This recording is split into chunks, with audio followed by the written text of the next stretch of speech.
Hello all of you and last lecture पे हमने देखा था पार्ट 5 जिस पे हमने कुछ इम्पॉर्टेंट टर्म्स को देखा था जिसमें फर्स्ट से स्पेसिफिक कंडक्टेंस क्या है हमारे पास, then relation between specific conductance and current density. इसके अलावा हमने देखा था ओम्स सर्किट क्या होता है, फिर हमने देखा नॉन ओमीय सर्किट क्या है, ठीक है। तो और इसके ग्राफ हमने देखे थे। तो आज जो हमारा रहेगा वो रहेगा most important part, temperature dependent of resistance. Okay, अब यहाँ पर ना हमें छोटी छोटी टर्म्स को देखना है और यहाँ से हमारे क्वेश्चन भी बनते हैं, न्यूमेरिकल भी। इसके बाद जो हमारे पास पार्ट 7 रहेगा वो इससे रिलेटेड न्यूमेरिकल्स रहेंगे, ठीक है। तो हमारे पास है प्रतिरोध की ताप पर निर्भरता की, टेम्परेचर पर हमारा जो रेजिस्टेंस है वो किस तरीके से डिपेंड करता है। ओके, तो इसमें फर्स्ट है, यहाँ पर हम देखेंगे किस किस पे कि मेटल पे क्या इफेक्ट पड़ेगा, नॉन मेटल्स पे क्या होता है, इलेक्ट्रोलाइट्स पे क्या होता है और सेमीकंडक्टर पे। तो हमें बस पॉइंट टू पॉइंट यहाँ पर डिस्कस करना है।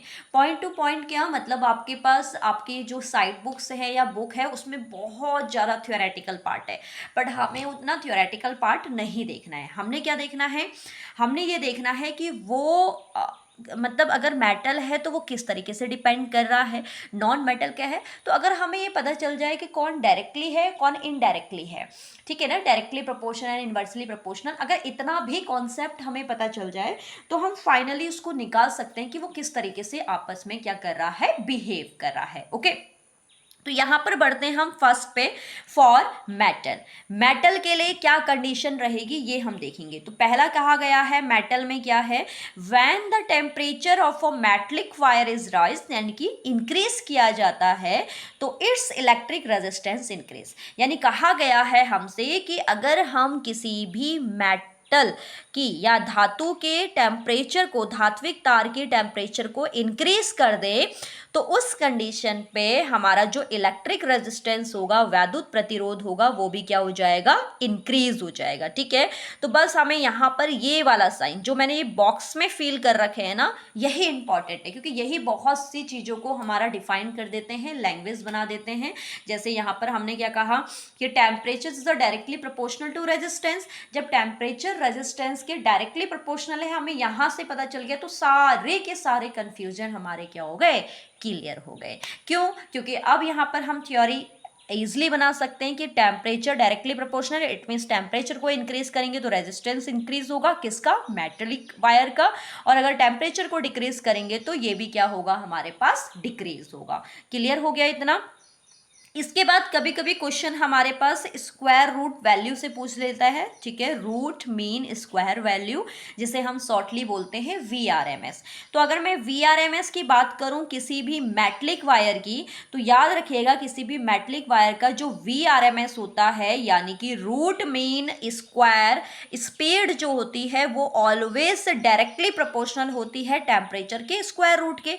इट का मीन्स टेम्परेचर के ही तो इक्वल है, ठीक है, टेम्परेचर के ही तो डायरेक्टली प्रोपोर्शनल है। तो यहाँ से भी हमारे पास थ्योरी क्या बन जाएगी कि अगर आप इसको इंक्रीज करोगे तो ये भी इंक्रीज होगा, इसको डिक्रीज करोगे तो ये भी क्या होगा, डिक्रीज होगा। तो ये दो स्टेटमेंट आपने याद रखने हैं टेम्परेचर मेटल के लिए कि temperature is directly proportional to radius, sorry resistance, and VRMS is directly proportional to temperature. Okay, यहाँ पर लिखा है जैसे जैसे तार का ताप बढ़ता है उसमें मुक्त इलेक्ट्रॉनों का वर्ग माध्य मूलमान बढ़ता है। क्योंकि सीधी बात है, अगर मेरे पास एक बीकर है, मेटलिक बीकर है, यहाँ पर हमने एक मेटल ले लिया, लिक्विड ले लिया, तो सीधी बात है जब मैं इसको ज़्यादा टेम्परेचर दूंगी तो यहाँ पर जो पार्टिकल, इसमें पार्टिकल्स जो इन्वॉल्व होंगे, ये पार्टिकल्स क्या करेंगे, तेजी से मूव करेंगे, तेजी से मूव करेंगे तो स्पीड बढ़ेगी। तो वही तो दिया है कि टेम्परेचर आपका इंक्रीज होगा तो वेलोसिटी भी क्या होगी, इंक्रीज होगी। ओके, नेक्स्ट है हमारे पास है यहाँ पर, लेकिन कंडक्टेंस जो होता है, चालकता जो होती है वो डिक्रीज हो जाती है,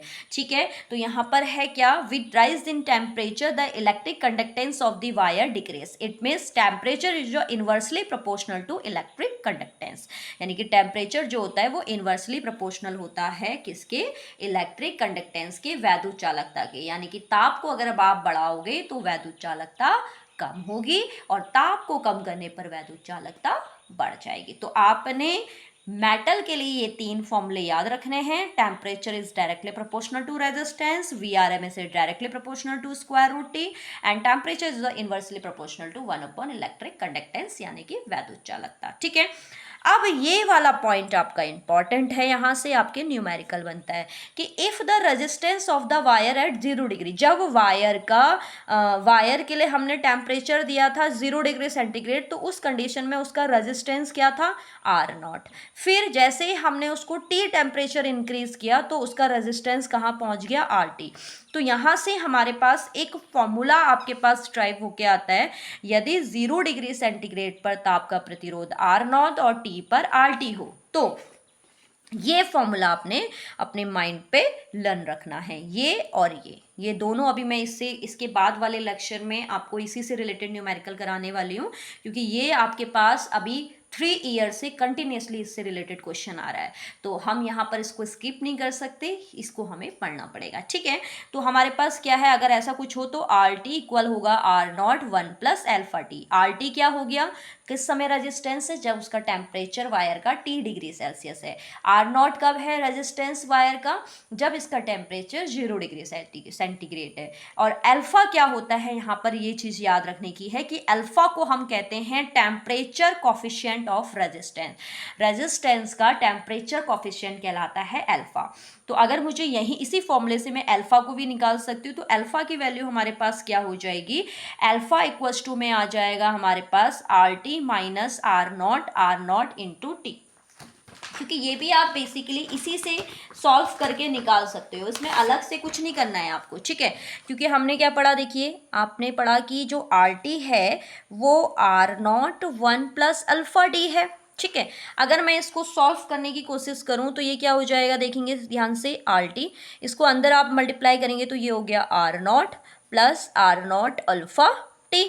क्लियर है, अब ये आपके पास पॉजिटिव है, देन लेफ्ट साइड पे ये हमारे पास क्या आ जाएगा, नेगेटिव, इक्वल में आ जाएगा R0 अल्फा T। अब यहाँ से हमें अल्फा की वैल्यू निकालनी है, तो R0 एंड T तो मल्टीप्लाई में, देन इसके हम डिवाइड में इसको पुश कर देंगे, तो RT अपॉन में माइनस R0 अपॉन में आ जाएगा हमारे पास R0 T equals to alpha. तो कंफ्यूज नहीं होना है, यहाँ पर मैंने इसको डायरेक्टली लिख दिया है, और आया कैसे, मेन फॉर्मूला आपने ये याद रखना है कि RT इक्वल होता है R0 प्लस अल्फा T। तो यहाँ से हम अल्फा यानी कि टेम्परेचर कॉफिशिएंट की वैल्यू निकाल सकते हैं। ये फॉर्मूला कैसे आया ये मैंने आपको निकाल कर दिखा दिया। ठीक है, नेक्स्ट है हमारे पास, इसके लिए हम मेटल का एग्जांपल यहाँ पर हमने ले रखा है कॉपर। तो कॉपर का अगर हम एग्जांपल देखें तो यहाँ पर इसका एक सुटेबल ग्राफ हमारे पास है। तो इसका सुटेबल ग्राफ क्या है, देखिए कॉपर का जो टेम्परेचर हम जब इंक्रीज कर रहे हैं तो रेजिस्टिविटी की जो वैल्यू है वो धीरे धीरे क्या हो रही है, इंक्रीज हो रही है। तो आई होप आपको ये मेटल तो समझ में आ गया होगा।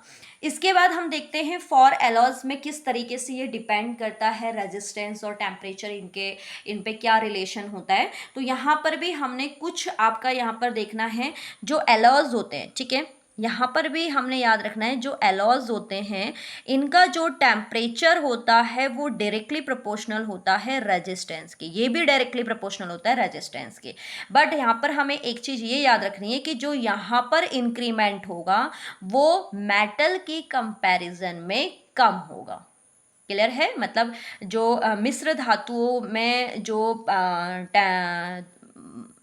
मतलब इंक्रीज होगा, बढ़ेगा, टेम्परेचर के साथ साथ रेजिस्टेंस भी बढ़ेगा, ताप के साथ साथ प्रतिरोध भी बढ़ेगा, लेकिन यहाँ पर जो बढ़ोतरी होगी या जो इंक्रीमेंट होगा वो ऑलवेज मेटल की कंपैरिजन में कम होगा। ठीक है, तो वही लिखा है, the resistivity of alloys also increase with rise the temperature but this increase in much smaller compared to its constituted pure metal। तो प्योर मेटल की कंपैरिजन में ये जो इंक्रीमेंट होता है स्मॉल होता है। बट अगर हम सिंपली एलॉयज को देखें तो एलॉयज में टेम्परेचर को इंक्रीज करने पर उसका रेजिस्टेंस भी क्या हो जाता है, इंक्रीज हो जाता है। ओके, तो यहाँ पर हमने एक एलॉयज ले रखा है नाइक्रोम। नाइक्रोम के लिए अगर हम डायग्राम देखें रो एंड टेम्परेचर के बेस में, तो रो एंड टेम्परेचर के बेस में एक स्ट्रेट लाइन ये दिखाता है नाइक्रोम। तो ग्राफ आपके इंपॉर्टेंट है। ठीक है, मैं बार बार वही बोल रही हूँ, जितना आपको यहाँ पर प्रोवाइड कराया जा रहा है उतना इनफ है। आपको कहीं से एक्स्ट्रा पढ़ने की कोई ज़रूरत नहीं, पॉइंट टू पॉइंट हम चलते हैं, चाहे फिजिक्स हो या केमिस्ट्री हो, ठीक है। हाँ, मुझे कुछ इन्फॉर्मेशन देनी थी आपको, कुछ टाइम बाद हम मैथ्स और केमिस्ट्री की भी क्लासेस स्टार्ट करेंगे, ओके। इसके बाद हमारे पास आता है, हमने देख लिया कि मेटल में किस तरीके से ये यूज़ होता है, एलॉयज़ में देख लिया हमने ये किस तरीके से यूज़ होता है। इसके बाद हमारे पास आता है third point for semiconductor. Semiconductor में थोड़ा सा कंडीशन अलग हो जाती है। सेमीकंडक्टर में हम कहते हैं कि जो टेम्परेचर होगा वो हमेशा जो रेजिस्टिविटी है उसके आपके इन्वर्सली प्रोपोर्शनल होता है। अभी तक हम क्या देख रहे थे, प्रोपोर्शनल था, ठीक है। तो हम ये कहते हैं कि कुछ ऐसे पदार्थ जिनमें जो चालकता होती है, देखो पहली बात तो सेमीकंडक्टर की याद रखना, कंडक्टिविटी जो होती है वो कंडक्टर से स्मॉल या कम और इंसुलेटर से ज़्यादा होती है। मतलब जो अर्धचालकों की चालकता होती है वो चालक पदार्थों से कम बट अचालक पदार्थों से ज़्यादा होती है। बट यहाँ पर हमें जो कहा गया है वो वैद्युत चालकता के बेस पे कहा गया है। तो हम यहाँ पर देखेंगे कि जो वैद्युत चालकता होती है, रेजिस्टिविटी होती है, अगर आप इसको इंक्रीज करते हैं तो टेम्परेचर डिक्रीज होगा और इसको डिक्रीज करेंगे तो टेम्परेचर इंक्रीज होगा। क्यों? क्योंकि दोनों एक दूसरे के व्युत अनुक्रमानुपाती है, इट मीन्स इनवर्सली प्रोपोर्शनल है, ठीक है। तो यहाँ पर मैंने सेमीकंडक्टर के लिए जो एग्जांपल्स लिए हैं वो जर्मेनियम एंड सिलिकॉन है। तो जर्मेनियम सिलिकॉन का देखिए यहाँ पर जो ग्राफ आता है वो कुछ इस टाइप से आता है, रो एंड टी। जैसे जैसे रो की वैल्यू बढ़ रही है तो टेम्परेचर क्या हो रहा है, हमारे पास डिक्रीज हो रहा है, ठीक हो गया। एंड लास्ट है हमारे पास फॉर इलेक्ट्रोलाइट्स, वैद्युत अपघटयों के लिए किस तरीके से काम करता है। तो हमेशा याद रखना कि ये वैद्युत अपघटय के लिए जो टेम्परेचर होगा ये भी क्या होता है, रेजिस्टिविटी के इनवर्सली प्रोपोर्शनल होता है। इट मीन्स कि ताप बढ़ाने पर जो वैद्युत अपघटयों की चालकता है वो क्या हो जाती है, कम हो जाती है। तो बस आपने यही पॉइंट्स आपके याद रखने हैं, ठीक हो गया। तो टेम्परेचर यहाँ पर वैद्युत अपघटकों के लिए आपके इनवर्सली प्रोपोर्शनल रहता है, सेमीकंडक्टर के लिए भी सेम कंडीशन है, बट एलॉज और आपके मेटल के लिए कंडीशन दूसरी हो जाती है। आपके ये रेजिस्टेंस के आपके डायरेक्टली प्रोपोर्शनल होते हैं दोनों। और यहाँ पर इंपॉर्टेंट है इनके ग्राफ, मेटल के लिए ये ग्राफ है, ठीक है, और ये आपके पास एलॉज के लिए ग्राफ है, सेमीकंडक्टर के लिए अगर हम देखें ग्राफ को तो ये ग्राफ है, और आपके पास लास्ट फॉर इलेक्ट्रोलाइट्स, तो इलेक्ट्रोलाइट्स में भी सेम यही ग्राफ आएगा आपका, क्योंकि ये भी जब इंक्रीज हो रहा है तो ये डिक्रीज हो रहा है, ठीक है। तो आई होप आपको ये समझ में आए होंगे, ये काफ़ी इंपॉर्टेंट है। एंड नेक्स्ट लेक्चर पे हम इससे रिलेटेड न्यूमेरिकल पे डिस्कस करेंगे, ओके।